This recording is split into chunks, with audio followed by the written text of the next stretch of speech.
Hi everyone, welcome to the William Mary Branchout info session for our Winter 2021 Alternative Breaks. My name is Will, and I'm one of the two development coordinators this year. We recorded this info session to accommodate everyone's schedules while providing a full description of our upcoming Winter 2021 programs. At the end of this presentation, you will have the opportunity to submit any questions you have after everything we go over, and we will be checking those questions periodically to get back to you as soon as possible. First off, we'll have the rest of our leadership introduce themselves. Hi, I'm Melody Porter. I use she, her, hers pronouns, and I'm the advisor of Branch Out. Hi, my name is Nafisa. I use she, her pronouns, and I am the site coordinator for Branch Out. Hi everyone, my name is Madeline Brown and I'm one of the site coordinators this year as well. Hi, my name is Zoe Mollenkop. I'm one of our education coordinators on Branch Out. Hey everyone, my name's Emmanuel Murphy. I'm an education co-coordinator, and the pronouns I use are he, him. Hi, my name is Michaela, and I'm one of the development coordinators for Branch Out. And again, my name's Will. I'm one of the development coordinators this year with my co-Michaela, and I use he, him pronouns. William Mary Branchout is led by our trunk coordinators and our program advisor who you just met, and we also have site leader pairings who individually lead the programs we offer throughout the year. As you can see, Branch Out's mission and vision are very focused on the development of those people who participate in alternative breaks, becoming active and educated members of society, and also creating a larger community of people who are dedicated to the pursuit of social justice. We take this work really seriously, and the way that we talk about social justice is by looking for and working for a society in which everyone can reach their full potential. That has to do with working with our partners to build capacity, respecting dignity of the people with whom we partner, and making sure that our site leaders and our participants understand social justice and privilege so that they can be in that partnership with awareness of power dynamics that may affect the partnership. And we also have some values that are important to us. As I mentioned, social justice is huge with us, but we also really like to focus on community with fun and lightheartedness and collective leadership and mutually beneficial partnerships. We're intentional with what we do. We are inclusive with our participants, with the communities that we work with, and with the ways that we think and learn about the world. We focus on developing active citizenship, and we want all of our partnerships to be as sustainable as possible. Alternative break programs have 8 components. The first is orientation. When you begin your program, you'll be acclimated to the community you're serving in. You'll understand, what is it like to be a member of this community?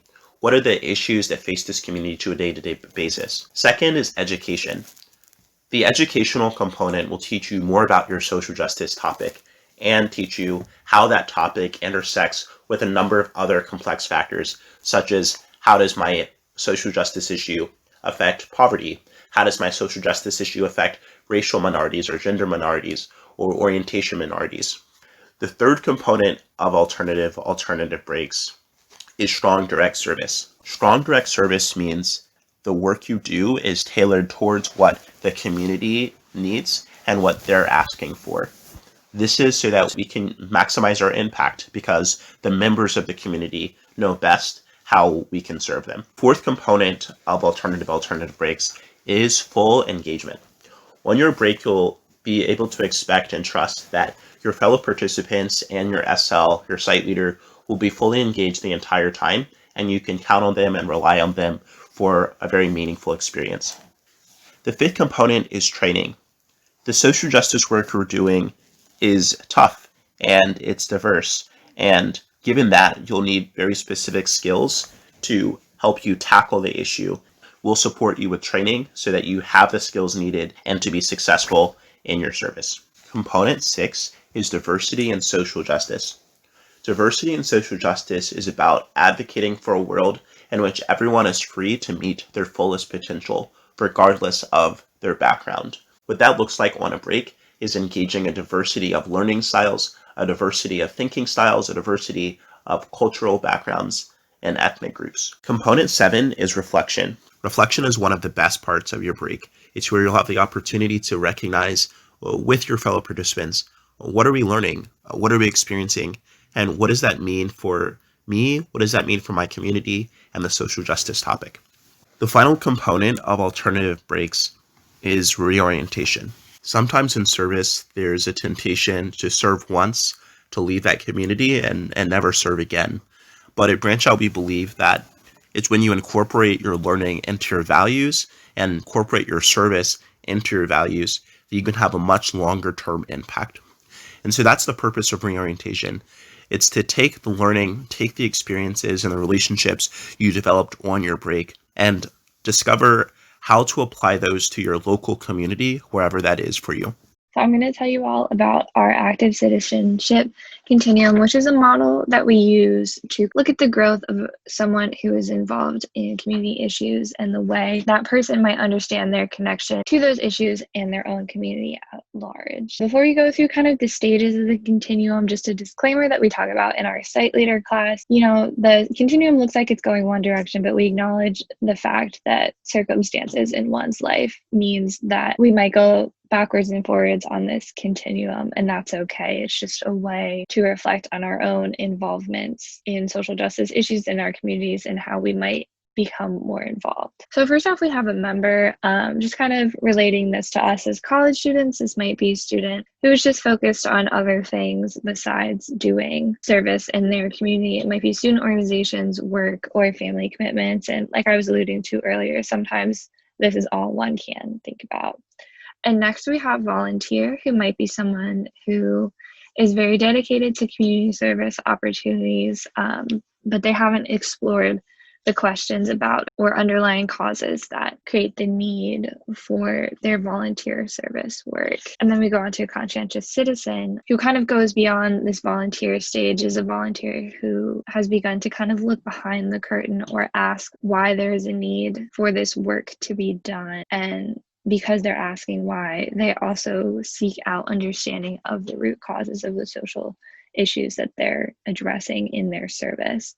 And then finally, we have active citizens who, through these experiences and this reflection, see themselves as part of their community, and that is infused into all they do in their values and life choices. And they also engage others in their passions and work because they know that forming community is the most effective way to work towards justice. And we hope that through the entire process of your break, you will have opportunities to reflect upon your own role in the continuum and the opportunity to transform along the continuum before a break. That might look like gaining deeper understanding of your community and the social justice issue topic that you're working towards through education, orientation, and training, and then also feeling a sense of community through icebreakers and group building activities. And then on the break, that experience of strong direct service, ongoing education, and community involvement will deepen your understanding of dominant narratives and the need for work on the social justice issue, while creating this sense of community that motivates you to do the work. And then finally, post-break, we provide the opportunity through reorientation and continued education opportunities and reflection with your groups to become even more involved with your community in whatever form that looks like, in whatever issues you believe need addressing and you feel connected to. This winter, we are going to be hosting 3 different alternative breaks. The first one is called Creating Safe and Inclusive Spaces. It's about LGBTQ plus experiences on college campuses. You'll be working with Campus Pride to understand the experiences of this community on different college campuses and learning about challenges they face through several intersectional lenses. The second program is called Race and Reconciliation at William & Mary. You'll actually be working with the Lemon Project, which is an organization on campus, to learn about the impacts of systemic racism at William & Mary in relation to the Black community on campus and the historic African American community on campus, as well as the importance of anti-racist work here and in the larger community in Williamsburg. Our third program is called The Intersectionality of Immigration. We'll be working with the William & Mary Immigration Clinic at the law school to learn about the challenges faced by immigrants in Williamsburg and beyond. I'm going to go into a little bit more detail about our winter 2021 program timeline. So following this information session, you're welcome to apply to one of our 3 programs. We really hope that you do. And in early November, when our applications close, we'll put together teams based on your applications and your interests. And in early November, likely before final exams start, you will be invited to a welcome meeting where you'll get a chance to meet the other members of your team. You'll get to meet your site leaders, and you'll get to learn a little bit about the issue that you'll be working with. So you'll participate in some pre-trip education, as we call it, and get to do some bonding with your team during that meeting and get started with your alternative break experience. After that, in December and January, there will be one meeting each month of what we call EOT, or Education, Orientation, and Training meetings. So during these meetings, your site leaders will facilitate some issue-specific education that will allow you to prepare for the service that you'll be doing later in January. So this could include talking with community partners. It could include discussions about articles or movies, whatever your site leaders feel are most relevant for you to be prepared to move into that service later on in your alternative break experience. And towards the end of January, you'll move into your mutually beneficial educational service. For our Campus Pride and Lemon Project trips, this will occur during the week of January 18th. For our immigration clinic trip, it will occur either that same week of January 18th or the week of January 11th. We're currently working with that partner to see what date is best for them, and we should have a confirmed date within the next week or so. But if you're interested in applying to that break, please be aware that the date may be either of those 2 weeks. So for these mutually beneficial educational service weeks, there will be 3 days where you all will be meeting with your community partners. You'll be working on strong direct service related to the topic area that you're working in, and you'll have the opportunity to actually engage with community members and make a difference in the issue that you have been learning about the past 2 months prior to that. It's a really great opportunity to learn even more about the issue and become actually engaged with it in a deeper way. And then, obviously, as we mentioned earlier in this info session, following your mutually beneficial educational service, there will be opportunities for what we call reorientation. The point of Branch Out Alternative Breaks is to create a long-lasting impact and to help develop you as an active citizen. So we want you to remain involved even after the end of your alternative break in January. So your site leaders will give you resources that will help you hopefully stay in touch with the topic area that you worked with and continue doing service in those areas, whether at William & Mary or at home, wherever you are this semester, even after the alternative break experience is over. Just a couple of dates for you to remember. Our application opens on October 19th, and the deadline for that application is November 2nd. And once you've applied, we'll have your teams announced by November 4th. Welcome to Branch Out.